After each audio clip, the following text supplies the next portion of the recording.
Why do you pop up on the screen every once in a while? That doesn't sound like missing me. Doesn't sound correct. Welcome to PTI, boys and girls. Already you're disgusted? Wilbon's off today, so I'm joined by Miami's consolation prize, the highly questionable Dan Levitard. Bam! What have been better news, coffee? It is so great. God help us. But we begin today with Dwayne Wade getting a deal with the Miami Heat. Wade had famously opted out of a 2-year, $42 million deal to give the Heat flexibility to re-sign LeBron James. Now with LeBron gone, Wade has been given $17 million a year over 2 years, which is not what he would have made, but according to many insiders, is considerably more than he would have made had LeBron stayed. Dan, is the Heat now paying Dwayne Wade too much or not enough?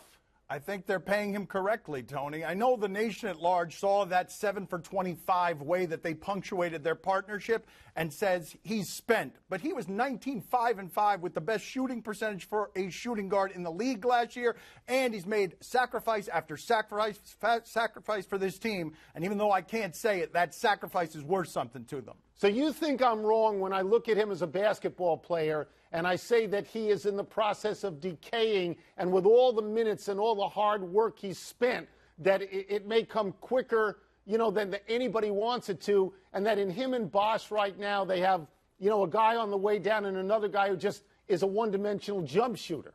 His style of play is something that deteriorates quickly, right?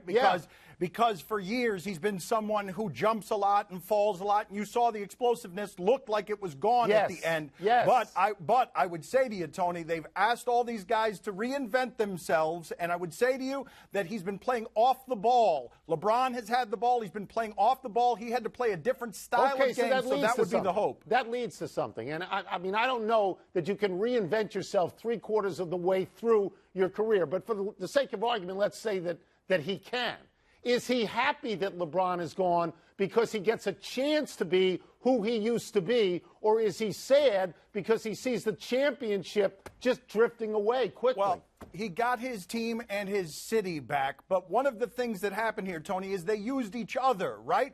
Dwayne Wade and LeBron James used each other. LeBron got his championships by renting Miami. Dwayne Wade got more championships by renting LeBron. Right. And now Dwayne goes back.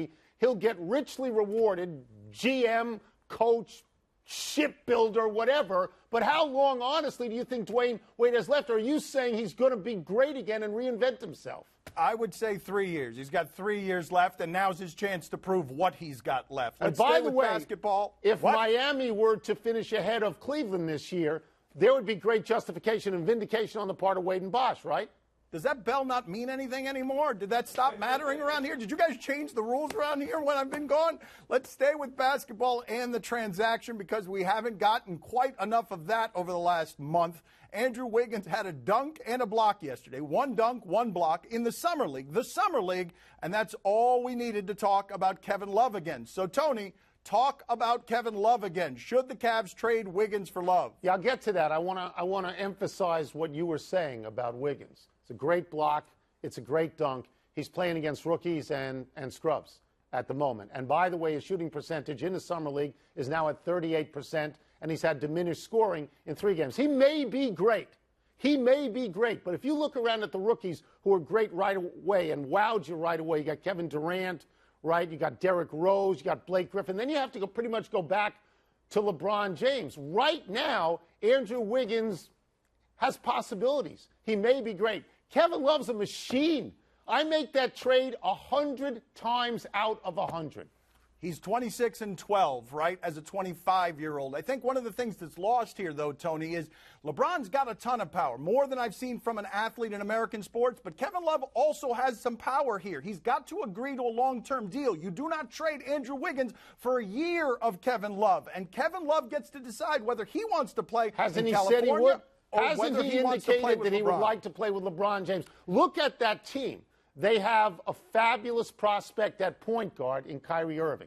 They've got the best all-around player in the game in LeBron James who can play any position if he has to. What does he need most? He needs the ball. He's got a point guard who'll give him the ball. He's got a rebounder who'll get him the ball. I mean, to me, for a 25-year-old entering the prime of his career and Kevin Love, The knock on him is he's never made the playoffs. I understand that. That's a legitimate knock. But I believe that if you make that trade, you have a championship team right now in Cleveland. I don't think you can get anyone better than Kevin Love for LeBron James. And I think LeBron James is going to look around if they don't get Kevin Love, Tony, and realize the sacrifices that Wade and Bosch made for him, because he's going to have a whole bunch of kids around him. He is a kindergarten cop, a bunch of kids who have never touched a ball in the playoffs. You know, you went through the bell, Hotshot. But not as long as you did. Chandler Parsons.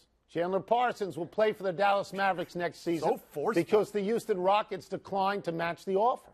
This rankled Parsons, who told Yahoo, quote, "I was offended by the whole process. They publicly said they were going out looking for a third star when I thought they had one right in front of them. I guess that's just how they viewed me as a player," unquote.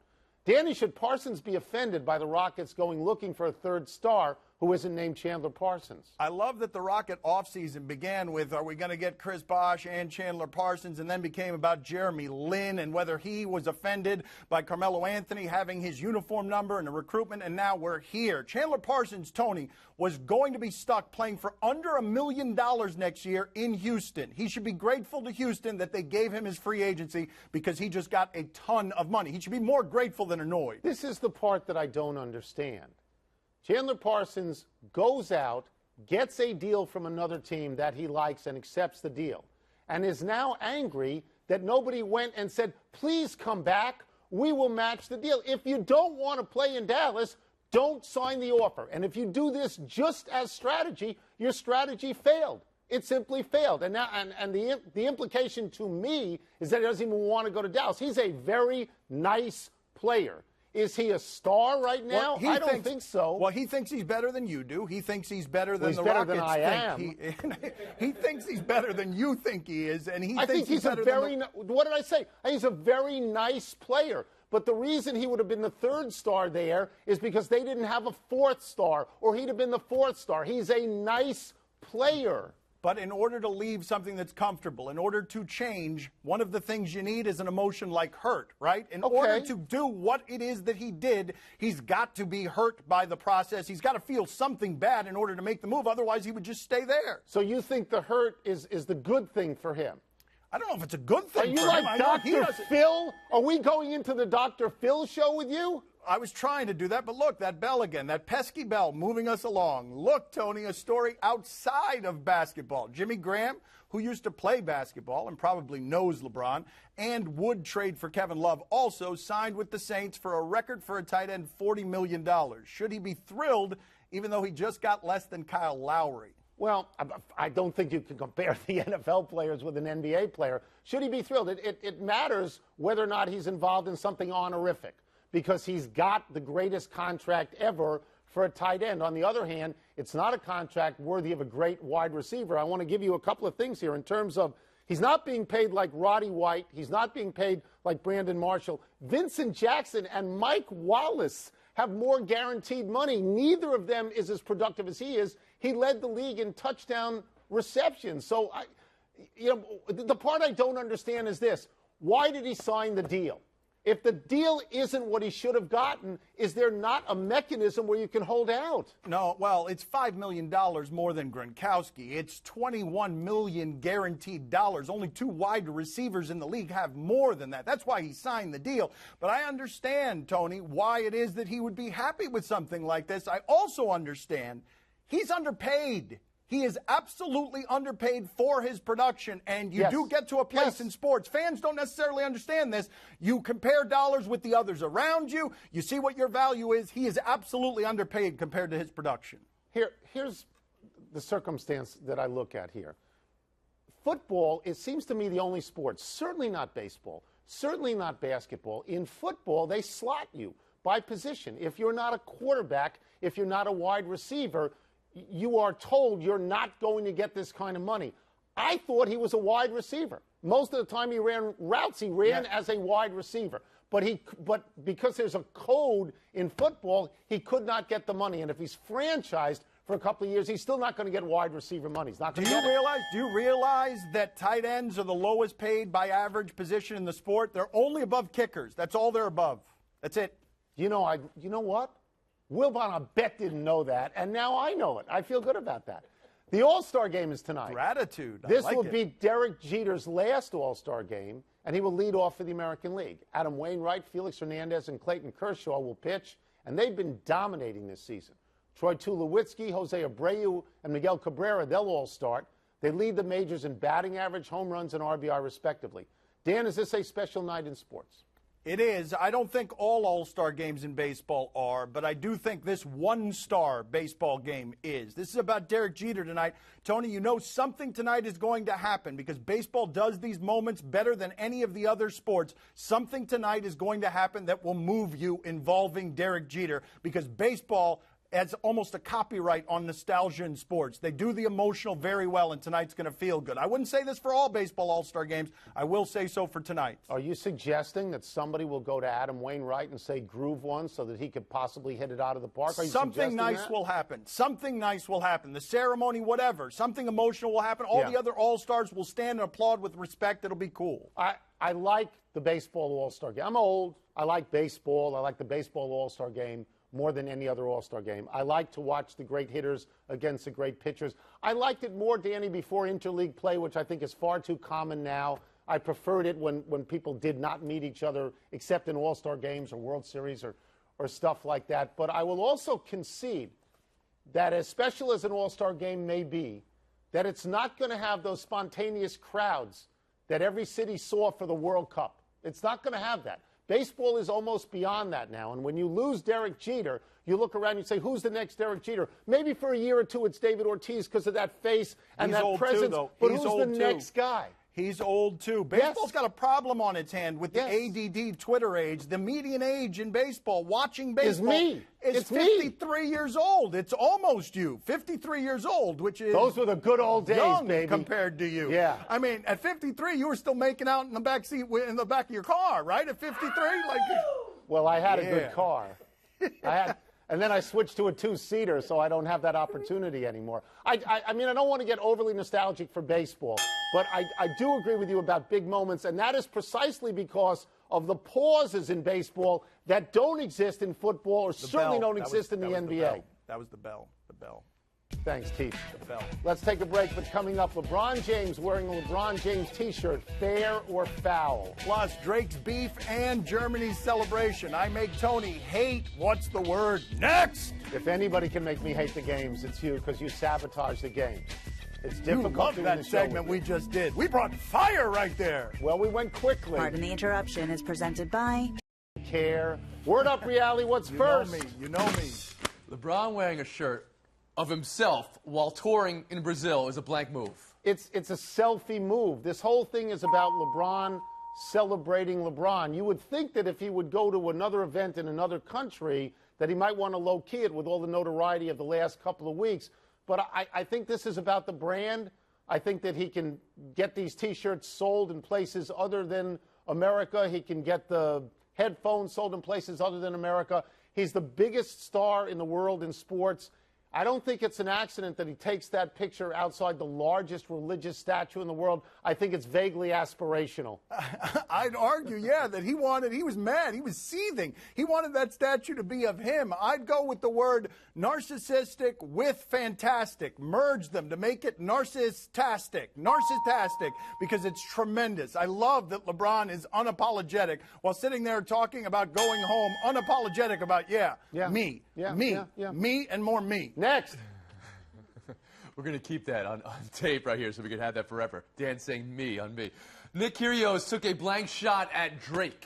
I thought he took an inadvertent shot. He had won a match, and in the post game, he said, I came out a little bit flat, and I was listening to a Drake song. I just came out a little bit flat, and Drake went crazy as a result of this.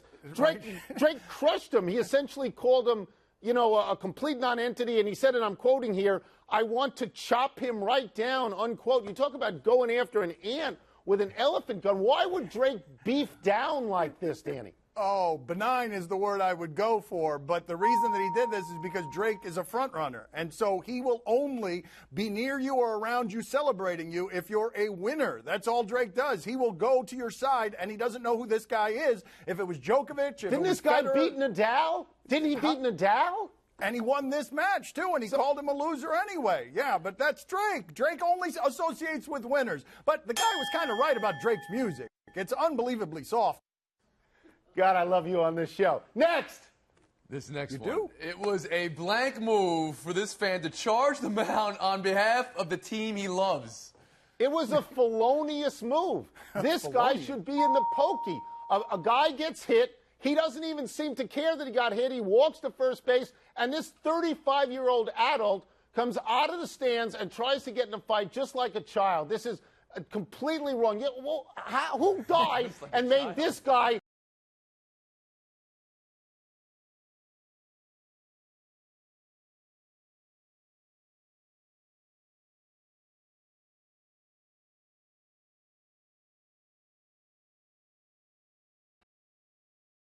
Stuff like that. It's why you've never seen quite out of shape like that. And a guy should be barred from ever going to that stadium again. Do you feel any degree of shame referring to jail as the pokey? No, the pokey is a great word. I'm an English major. Next. We have no idea whether that fan was intoxicated or not. We'd like to distance ourselves from no, Dan's I don't word. want to distance. The actual collection of people out there was joyful. That sort of surprised me a little bit. It was comical. It was well choreographed, and I want to make this point. They looked more excited than Mario Götze in a boat, and I think people know what I'm talking about. Am I allowed to do this? I'm just going to say that celebration was white. Or can I just go like white man's overbite? Can I make that one word? White man's overbite. It was clunky and not quite funky. You didn't think it was joyful? You didn't think that was unexpected? No, but I've seen at weddings. I've seen surrounded by white man's overbite. I've seen a whole lot of joyful people drinking at weddings who don't dance very well. Do you go to a lot of weddings where people are wearing shorts and carrying the World Cup? It was also something the Brewers did after a Prince Fielder walk-off recently. Once again, it was Schweinsteiger. That's it. Wasn't that recently? Dealing with Dan is levitaxing. Time for a break now, but on the way, the perils of making a pit stop during a televised event. And Giancarlo Stanton shows why he might be, I'm serious about this, the strongest hitter in baseball history. If you're serious, you're an idiot. I'm serious. No, you're an idiot. And I'm an idiot. Yeah, well, I think that goes without saying. Part of Happy Hour. And in part by Mercedes-Benz. Experience truly great engineering today at your authorized dealer. Whoa, give me one of those. Happy time, people. Happy 53rd birthday, Forrest Whitaker. You may not know this about the Academy Award winner. He attended college at Cal Poly Pomona on a football scholarship before injuries forced him to quit. But he recalled enough about football to play a football player in Fast Times at Ridgemont High, better known as the movie that launched Sean Penn. I really enjoy his movies. He's a thespian, but I wonder what he thinks when he watches himself in Battlefield Earth. Yeah, that was a terrible movie, wasn't it? Happy anniversary, Marcel Siem. On this day 4 years ago at the British Open, the German golfer felt an urgent call from Mother Nature and jogged through the gorse at St. Andrews to water some of the shrubbery. Coincidentally, Mr. Siem is not playing in this year's British Open. Happy anniversary. We just wanted to show a video of a guy running into the bushes to urinate. Yes, that's exactly why we did it, yes. Happy trails to Yasiel Puig hitting a home run in the Home Run Derby. In his first ever event as an All-Star, Puig had exactly 0 homers. The Derby was won by Puig's fellow Cuban expatriate, Yoenis Cespedes, for the 2nd year in a row. But the most memorable shot of the night came off the bat of Giancarlo Stanton and would have reportedly carried 510 feet if there were no stands, but there are. Tony, I'm telling you, that guy is as strong as anyone who has ever swung a bat. I am telling you. I am telling you. Do not disagree with me. Just eat it. Mark McGwire, whatever he was on, was the strongest guy I'd ever seen hit a baseball, ever.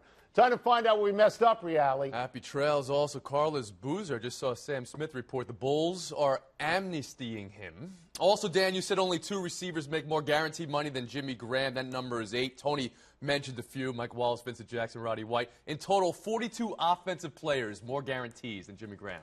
Let's go quickly on the big finish. Steve Spurrier called Nick Saban the greatest recruiter in the history of college football. Do you think he means that?